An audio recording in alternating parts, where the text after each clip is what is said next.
Olá pessoal, na aula de hoje nós vamos falar sobre a paralisia cerebral. Ao falar das condições dos alunos que necessitam de uma educação especializada, pouco se fala sobre os alunos que sofrem da paralisia cerebral.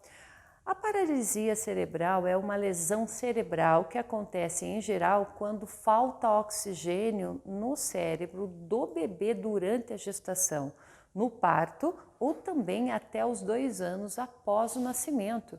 Nesse caso, pode ser provocada por traumatismos, envenenamentos ou doenças graves, como o sarampo e também a meningite. Dependendo do local do cérebro onde ocorre a lesão e do número de células atingidas, a paralisia ela danifica o funcionamento de diferentes partes do corpo. A principal característica é a espasticidade de um desequilíbrio na contenção muscular que causa a tensão e inclui dificuldades de força e também de equilíbrio.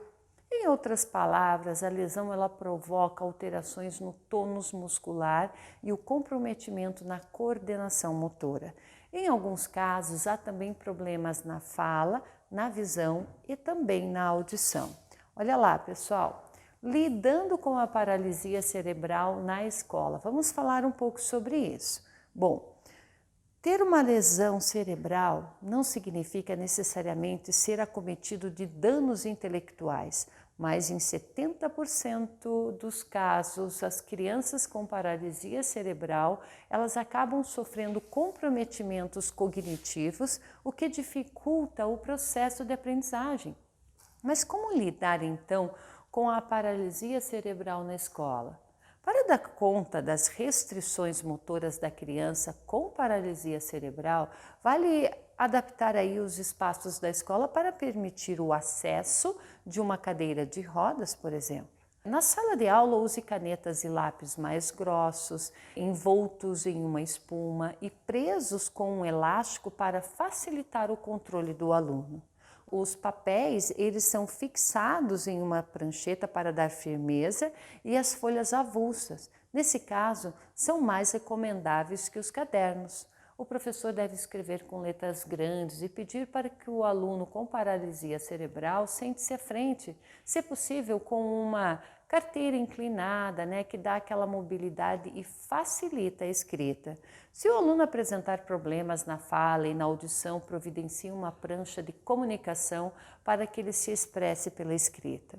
Caso isso não seja possível, o professor pode preparar cartões com desenhos ou fotos de pessoas e objetos significativos para o aluno, como os pais, os colegas, o professor, o time de futebol, diferentes comidas, o abecedário, as palavras-chave como sim, não, sede, banheiro, entrar, sair, etc. Assim, para indicar o que quer ou o que sente o aluno, ele aponta as figuras. Em alguns casos, a criança com paralisia cerebral, ela também precisa de um cuidador que ajude a ir ao banheiro ou a tomar um lanche. Por fim, é importante lembrar que todos devem estimular a autonomia da criança, respeitando suas dificuldades e explorando os seus potenciais. Até mais, pessoal!